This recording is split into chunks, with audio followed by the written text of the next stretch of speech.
Kamar yadda muka faɗi, aikinmu muna yi ne domin mu faɗi ra'ayinmu da kuma albarkacin bakinmu, sa'annan kuma ya kasance mun yi wa al'umma bayani akan shin waɗannan bills da ake so a mai da su doka menene abubuwan da suke tattare da shi, sa'annan kuma wasu alherai waɗannan bills da suke kunshe da su ko kuma akasin haka. Sa'annan kuma idan aka ɗauko wannan bills ɗin aka gwama su da abubuwan da dokar ƙasa ta faɗi, shin waɗannan abubuwan suna cin karo da waɗannan abun ko ba sa cin karo, kamar yadda za mu zo a cikin bayanan mu insha Allah.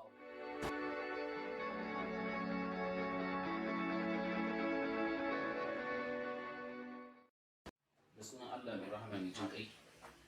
muna gode mishi, muna neman taimakon shi, sannan muna neman shirye shi. Muna neman tsarin Allah daga sharrin kawunanmu daga kuma miyagun ayyukanmu. Duk wanda Allah maɗaukin sarki ya shirye su, babu wanda ya isa ya batar da shi, kuma duk wanda Allah ya batar babu wanda ya isa ya shirye da shi.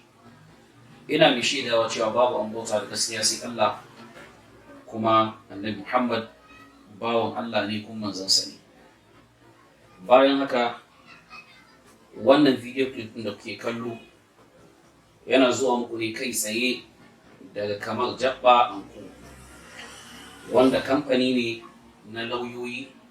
masu zaman kansu da kuma waɗanda suke rajin da fafutukar kare haƙƙin ɗan adam,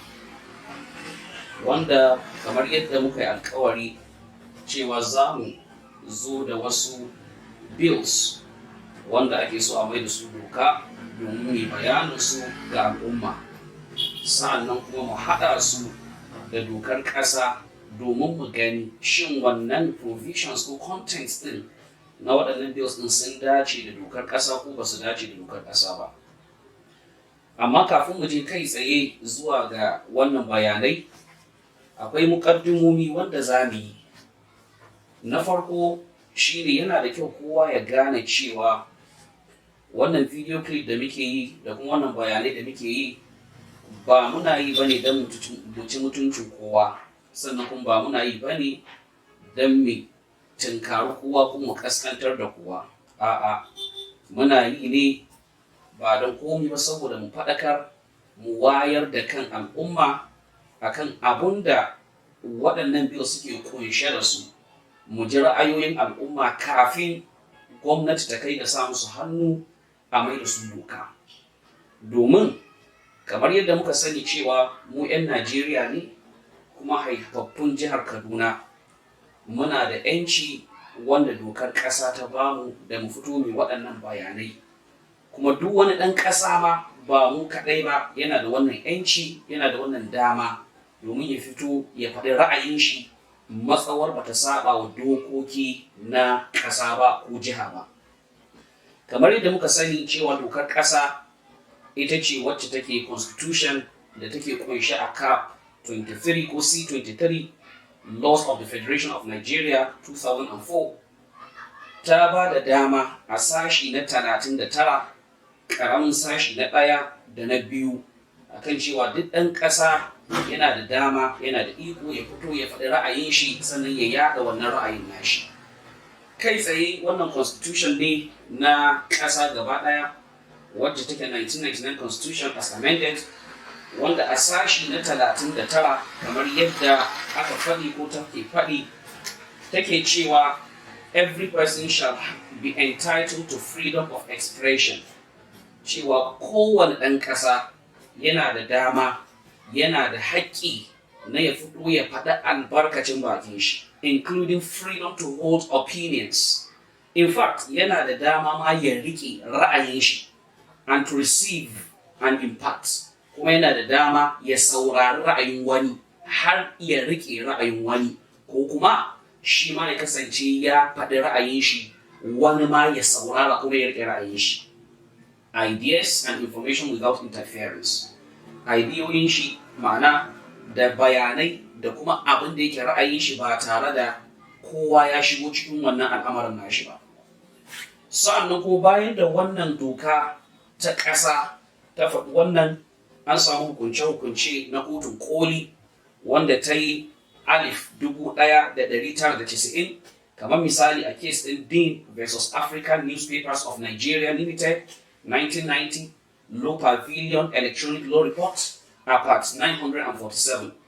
wanda Supreme Court ta tabbatar da wannan cewa right to comment freely on matters of public interest, ma'ana duk wani ɗan ƙasa yana da dama ya faɗi ra'ayin shi akan al'amuran da suke na gama garin al'umma ne na duka al'umma, tun daga kan matakin ƙasa da matakin jiha da matakin ƙaramar hukuma. Yana da dama cewa public interest is one of the fundamental right of free speech guaranteed to the individual in our constitution. Cewa wannan bayanin da nai da daman da aka bayar da haƙƙin da yake da shi yana daga cikin abin da constitution na ƙasa ta tabbatar mishi da shi. Wannan ɗaya ne kawai daga cikin abubuwan da ko kuma ɗaya daga cikin hukunce-hukunce na kotun koli cikin dubannai da suka yi, da kuma hukunce-hukunce na kotun ɗaukaka ƙara court of appeal da kuma high courts, duk sun tabbatar da cewa duk ɗan ƙasa yana da dama ya faɗi albarkacin bakin shi da kuma ra'ayin shi akan duk abubuwan da suke of public interest ne. Kamar yadda muka faɗi cewa muna wannan bayanin, sannan muna sane da restrictions da limitations, ma'ana abubuwan da doka ta ce kada a yi wajen faɗin albarkacin baki da kuma faɗin ra'ayi, wanda insha Allah ta'ala za mu kokari mu kiyaye dukkan waɗannan abubuwan mu yi su a bisa doka da tsari. Kamar yadda muka faɗi, aikinmu muna yi ne domin mu faɗi ra'ayinmu da kuma albarkacin bakinmu, sa'annan kuma ya kasance mun yi wa al'umma bayani akan shin waɗannan bills da ake so a mai da su doka menene abubuwan da suke tattare da shi, sa'annan kuma wasu alherai waɗannan bills da suke kunshe da su ko kuma akasin haka. Sa'annan kuma idan aka ɗauko wannan bills ɗin aka gwama su da abubuwan da dokar ƙasa ta faɗi, shin waɗannan abubuwan suna cin karo da waɗannan abubuwan ko ba sa cin karo, kamar yadda za mu zo mu ci a cikin bayananmu insha Allah. Kamar yadda zan tsara wannan gabatar da waɗannan abubuwan a page ɗina na office wanda yake Facebook, mun riga mun uploading ɗin waɗannan dokoki ko bills da ake so a mai da su dokoki, wanda waɗannan bills ɗin na farko shine gashi Kaduna State or the Kaduna State Religious Preaching Regulation Law 2019 gashi nan, wanda a wannan yana kunshe da kusan shafuffuka tara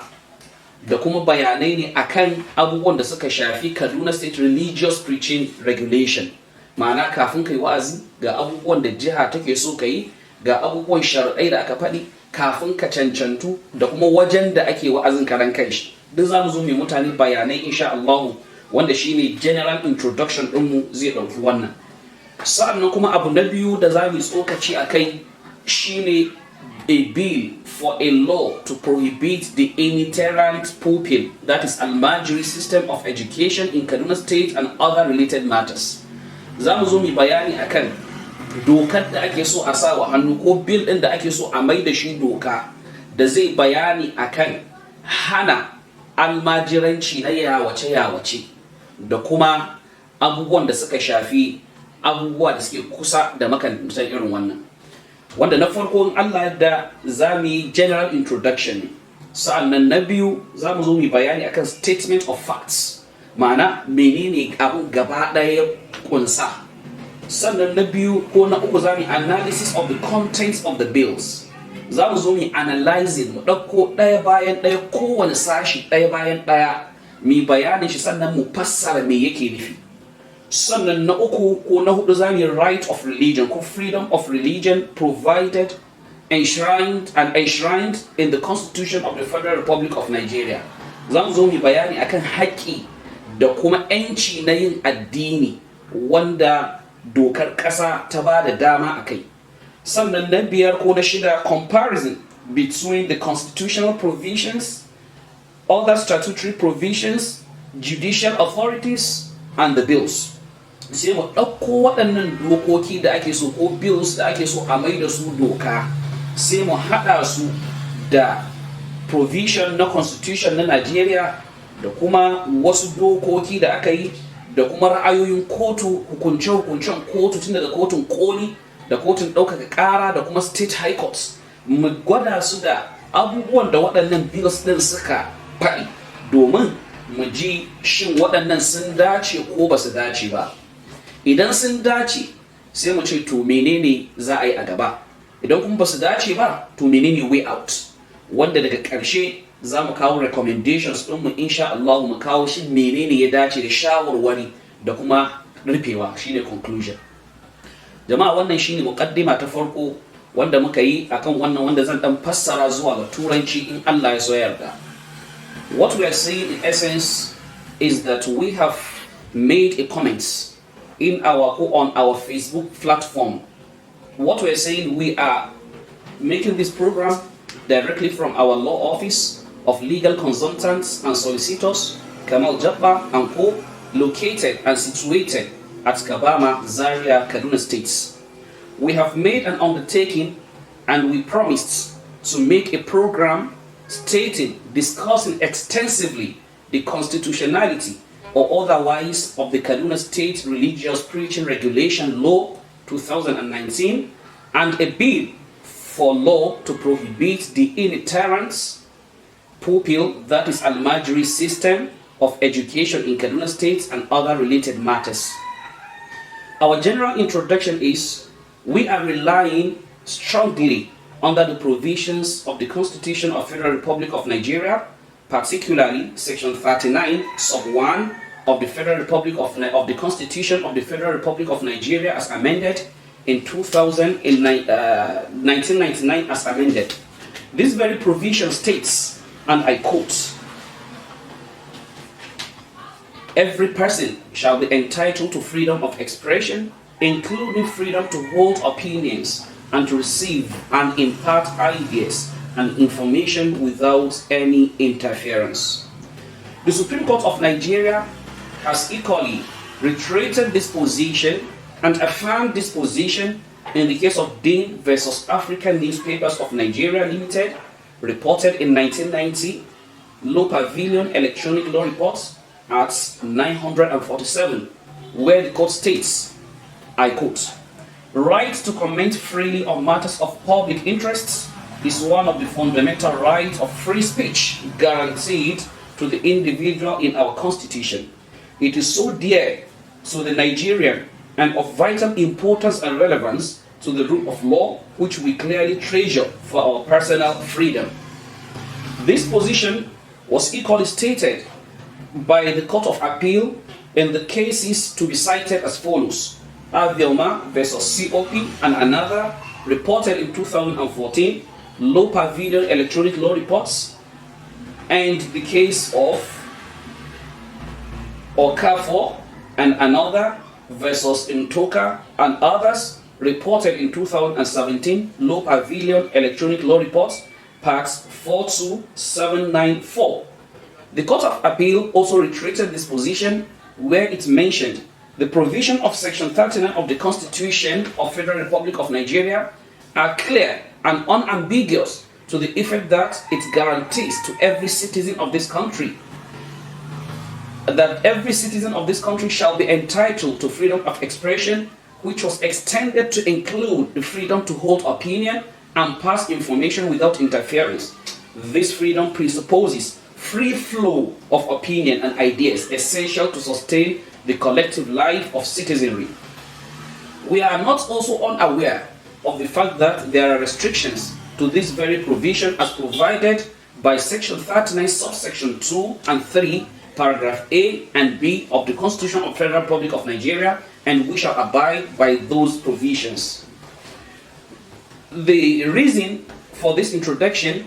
is that we do not intend at all to contradict, to challenge any person in whatsoever capacity, but our aim is to contribute to enlighten the general public of their rights to freedom of religion, to also explain the contents of these bills, the two bills cited earlier, to see whether these bills are in consonance with the provisions of the Constitution of the Federal Republic of Nigeria or otherwise. We have the following subtopics or topics to discuss on. We have a general introduction on these bills. We have statement of facts, analysis of the contents of the bills, that is, the bill for a law to prohibit the itinerant pupil, that is Almajiri system of education in Kaduna State, and other related offenses or other related matters, and also the Kaduna State Religious Preaching Regulation 2019. We shall make an analysis of the content of these bills. Fourthly, comparison between the constitutional provisions, other statutory provisions, judicial authorities, and the Kaduna State Preaching Bill, and also the bill for law to prohibit the itinerant pupil Almajiri system of education. We shall make comparison between these two. We have also formulated an issue for determination, that is, whether or not the content of the bills are in consonance with the provisions of the Constitution of the Federal Republic of Nigeria. If it is in the affirmative, what are the ways forward? And if it is otherwise in the negative, then what are the ways out? Finally, we shall make recommendations and conclusions. Thank you very much.